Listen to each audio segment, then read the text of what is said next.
सदाभाऊ खोत. अच्छा, तुम्ही नव्हते सभागृहात. सभापती महोदय, त्यांचं झालं की इकडचं एक झालं की तुमच्याकडे धर्म स्वातंत्र्याच्या हक्काचं संरक्षण आणि एका धर्मातून दुसऱ्या धर्मात बेकायदेशीर धर्मांतर करण्याला प्रतिबंध करण्यासाठी इकडे घेण्याच्या ऐवजी तिकडे घेणार.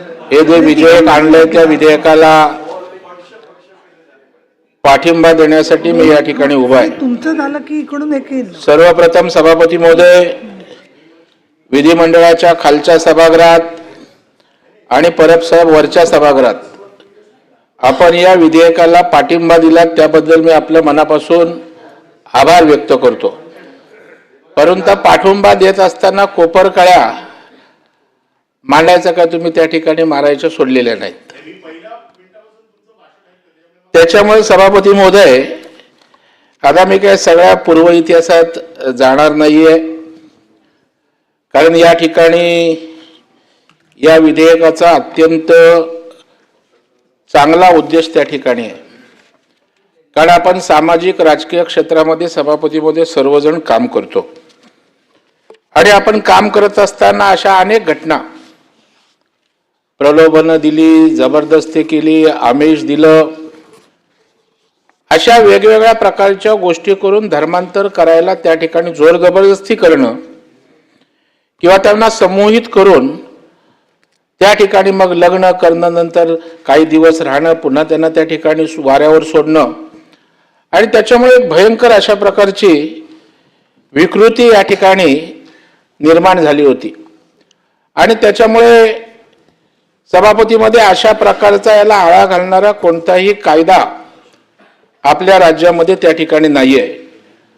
आणि म्हणून सभापतीमध्ये ओरिसा असेल, मध्य प्रदेश असेल, उत्तर प्रदेश, गुजरात, अरुणाचल प्रदेश, हिमाचल प्रदेश, कर्नाटक, उत्तराखंड, तामिळनाडू अशा अनेक राज्यांनी अशा प्रकारचा सभापतीमध्ये त्या ठिकाणी कायदा केलेला आहे. आणि मग महाराष्ट्रात अशा प्रकारचा कायदा करता येईल का, यासाठी त्या ठिकाणी समिती नेमली होती आणि त्या समितीच्या शिफारसीतनंच या ठिकाणी या कायद्याचं विधेयक त्या ठिकाणी आणलेलं आहे. सभापती महोदय, सर्वप्रथम काही अपवाद एकादात्मक सोडला एखाद दुसरा, तर सगळ्यांनी या विधेयकाचं कौतुक केलंय आणि होणाऱ्या त्रासापासून वाचण्यासाठी या विधेयकाचा उपयोग होईल अशा प्रकारचं भाष्य सभापती महोदय त्या ठिकाणी केलंय. सभापती महोदय, हा विषय अत्यंत संवेदनशील अशा प्रकारचा विषय आहे. कारण संविधानाने प्रत्येक नागरिकाला धर्म स्वातंत्र्याचा सभापती महोदय त्या ठिकाणी अधिकार दिलेला आहे. आणि भारतीय संविधानाच्या कलम 25 नुसार प्रत्येक व्यक्तीला श्रद्धेनुसार आपल्या धर्म स्वीकारण्याचा आणि आचरण करण्याचा आणि प्रसार करण्याचा त्या ठिकाणी संविधानानं अधिकार दिलेला ही वस्तुस्थिती सभापती महोदय या ठिकाणी आहे. परंतु हा अधिकार सभापतीमध्ये स्वेच्छेने आणि कोणत्याही दबावाशिवाय त्या ठिकाणी असला पाहिजे. सभापतीमध्ये फसवणुकीतनं धर्मांतर त्या ठिकाणी होतं, प्रलोभनं देऊन होतं, दबाव बळजबरीनं त्या ठिकाणी धर्मांतर केलं जातं आणि सातत्यानं अनेक प्रकार असे महाराष्ट्रात होत आहेत. मी तर स्वतः अनेक केसेस सभापती महोदय त्या ठिकाणी हाताळल्यात की कधी मोबाईलचा आमिष दे, त्या ठिकाणी कुठे एखादा विक्रेता आला तर तो त्यातनं त्या ठिकाणी वेगळ्या पद्धतीनं प्रलोभनं देऊन रिलेशन त्या ठिकाणी इस्टॅब्लिश करतो आणि मग त्या ठिकाणी ती मुलगी एवढी त्या ठिकाणी त्या मोहात आयदर संमोहित होते, प्रलोभनाला बळी पडते आणि मग 1 महिन्याने त्या ठिकाणी गेली. आणि मग कुठला प्रेशर असतो, कुठला दबाव असतो, मग असं करत असताना शेवटी संवेदन विषय असल्या कारणानं पोलिसही थोडेसे कायद्याचा काही आधार नसल्यानं हतबल होतात आणि त्याच्यामुळे सभापती महोदय अशा प्रकारच्या कायद्याला त्या ठिकाणी आपल्याला जन्म द्यावा लागतो. सभापती महोदय, अशा प्रकारचं धर्मांतर हे केवळ कायद्याचं उल्लंघन नाही तर समाजाचा समतोल ही बिघडवणारी त्या ठिकाणी गोष्ट आहे. आणि अशा प्रकारचा कायदा करण्याची मागणी लोकांमधून त्या ठिकाणी येत होती आणि लोकप्रतिनिधी सातत्यानं सभापती महोदय अशा प्रकारच्या कायद्यासाठी पाठपुरावा त्या ठिकाणी करत होती.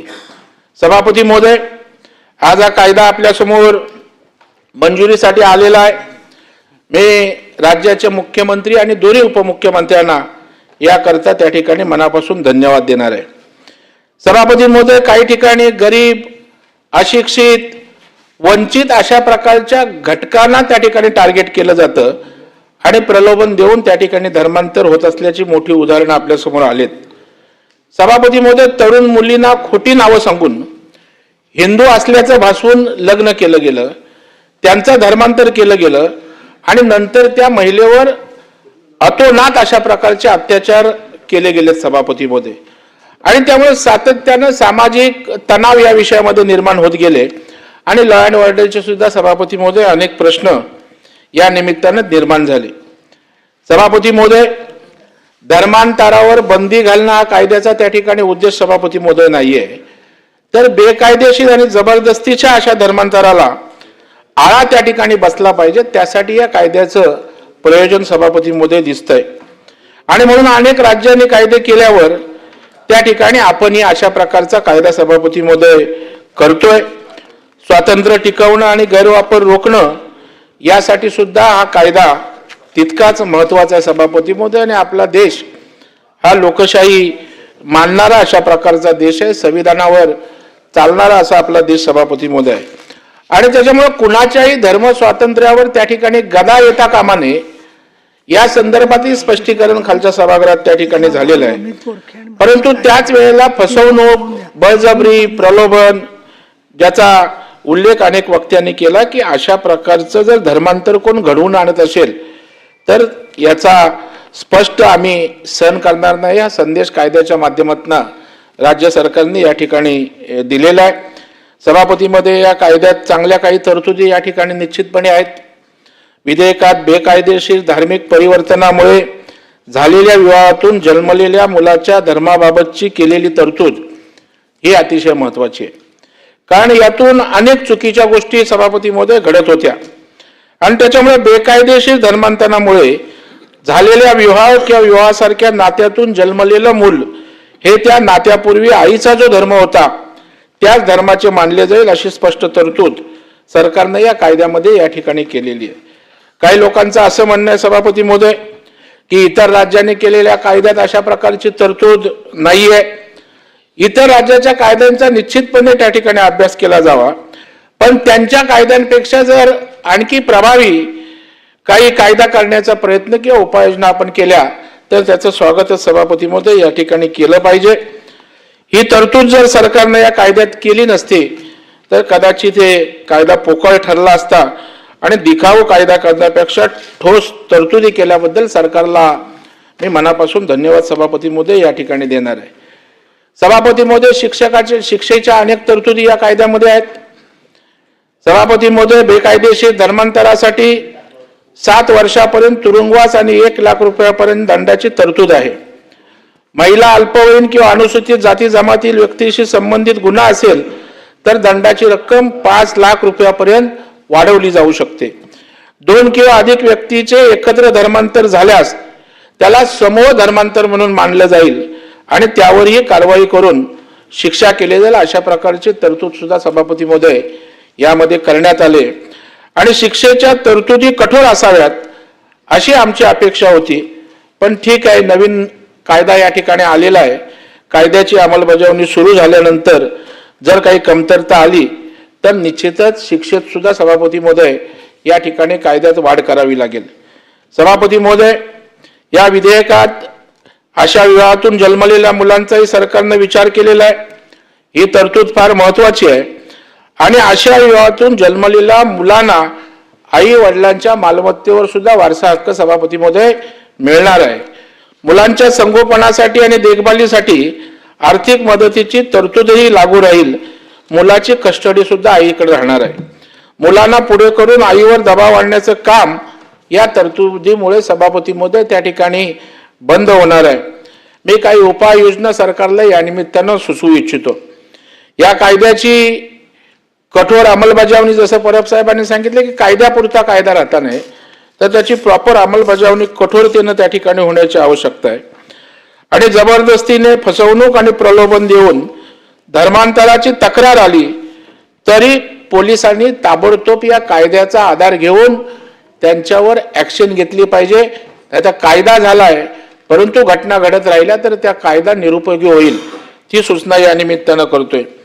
सभापती महोदय, विशेषतः महिलांना, मुलींना आणि आपण बघाल की वंचित घटकांना सरकारच्या माध्यमातून या ठिकाणी कायदेशीर मदत देण्याची आवश्यकता आहे आणि तक्रार केल्यानंतर त्यांना संरक्षण देण्याची आवश्यकता आहे. कारण वेगवेगळ्या फोर्सेसचे दबाव आणतात, काही धमक्या दिल्या जातात आणि अशा प्रकारे त्यांच्या संरक्षणाची आवश्यकता आहे. तर त्या संदर्भात सुद्धा पोलिसांनी खबरदारी घेण्याची आवश्यकता आहे आणि फसवणूक केलेल्या व्यक्तीनंच तक्रार केली पाहिजे अशी अट घालता कामा नये. कारण मी अनेक उदाहरणं सभापती महोदय बघितले आहेत. त्या मुली एवढ्या नंतर एक तर त्यांना वश होतात, एक तर त्या ठिकाणी संमोहित त्यांना केलं जातं की एवढ्या प्रभावाखाली असतात की ते आई वडिलांचं ऐकत नाहीत. मी स्वतः 2 केसेस हाताळलेले आहेत की ती मुलगी मानायलाच तयार त्या ठिकाणी नाही. मग अशा वेळेला आई वडील तक्रार करायला गेले तर सांगतात ती मुलीचं काय म्हणणं नाही. तर मला वाटतं सत्यता पडताळण्यासाठी त्या ठिकाणी फसवणूक केलेल्या व्यक्तीनेच, तक्रारी झालेल्या व्यक्तीनेच केली पाहिजे अशी अट त्या ठिकाणी नको आहे. समाजातील कुणीही माहिती दिली तर पोलिसांनी निष्पक्ष भावनेनं त्याची दखल या ठिकाणी घेतली पाहिजे. तशा प्रकारच्या सूचना गृह विभागाने सुद्धा पोलिसांना या ठिकाणी देण्याची आवश्यकता आहे. सभापती महोदय, हा कायदा कुठल्या विशिष्ट उद्देशाने आणलाय का, तर मला वाटत नाही, अजिबात त्या ठिकाणी आणलेलं नाही. काही त्या ठिकाणी लव जिहादच्या गोष्टी आल्या की त्या ठिकाणी बोललं जातं, लगेच टीका केली जाते. पण काही विशिष्ट समुदायाची त्या ठिकाणची मुलं मुली त्या ठिकाणी अशा प्रकारच्या गोष्टी एक रॅकेट समजून किंवा काही वाईट उद्देशाने त्या ठिकाणी करतायत आणि ते मोठ्या प्रमाणावर वाढायला लागलं आणि त्यामुळे अशा प्रकारची कायद्याची नितांत आवश्यकता सभापती महोदय त्या ठिकाणी होती आणि त्याच्यामुळं हा कायदा त्या ठिकाणी अत्यंत महत्वाचा त्या ठिकाणी आहे. सभापती महोदय, धर्म हा त्या ठिकाणी श्रद्धेचा विषय आहे, तो काही व्यवहाराचा विषय नाही. सभापती महोदय, धर्म स्वातंत्र्य जपताना त्याचा गैरवापर रोखण्याची जबाबदारी सुद्धा तितकीच महत्वाची आहे आणि या विधेयकाच्या माध्यमातून सरकारने एक चांगलं पाऊल या ठिकाणी टाकलेलं आहे आणि म्हणून या विधेयकाला मी मनापासून या ठिकाणी धन्यवाद देतो. परब साहेब, आपण अनेक टीका केल्या हिंदू धर्माच्या, हिंदू रक्षकासंदर्भात. आमचं काही म्हणणं, बाळासाहेब निर्विवाद हिंदू हृदय सम्राट होते. कोणी काही केलं तरी बाळासाहेबांची जागा त्या ठिकाणी आपल्याला कोणालाच घेता येणार नाही. कारण आपल्यालाही आठवत असेल तेव्हा मी शिवसेनेत काम करायचो. आपण पार्ल्याची निवडणूक केवळ आपण हिंदुत्वावर लढवली, रमेश प्रभूंची निवडणूक त्या ठिकाणी होते आणि हिंदुत्वावर मतं मिळू शकतात. हा माल आपण पण खाल्लाय. हा, आता ते बंद झाले. त्याच्यामुळे हा पहिला विचार बाळासाहेबांनी दिला. दुर्दैवानं परब साहेब नंतर आपण हिंदुत्वाची शाल बाजूला ठेवली, आपण हिरवे झेंडे नाचवायला लागलो. त्याच्यामुळे त्या ठिकाणी निश्चितपणे तो काढू. पण आमचा भगवा मोठा आहे, त्याचं तुमची दृष्टी निगेटिव्ह झाली. त्याच्यामध्ये भगवा मोठ्या प्रमाणावर आहे, याची काळजी आपण त्या ठिकाणी करा. नाही, आम्ही विचार काढलेला आहे, पण तुम्ही त्या भगव्या मिरवणुकीमध्ये भगवे नाचवणारी आम्ही त्या ठिकाणी बघितलेली आहे. परंतु आता त्या ठिकाणी आपण हिरवे झेंडे नाचलेले आहेत. त्याच्यामुळे हिंदू धर्माविषयी बोलत असताना मला वाटतं काही विशिष्ट लोकांची, शिंदे साहेब, काही विशिष्ट लोकांची अशा प्रकारची भलामण करण्याची काही गरज नाहीये आणि परब साहेबांकडून तर अजिबात अपेक्षा नाही. कारण ते ज्या मुशीतनं तयार झालेत आहेत त्याच्यामुळे नाही, ते आमच्या संगतीला आले ना की त्यांचे विचार बाजूला जातात. सगळ्यांचे विचार राहत नाहीत. आमचा हिंदुत्वाचा विचार जो आहे त्याच्या सहित त्या ठिकाणी यावं लागतं.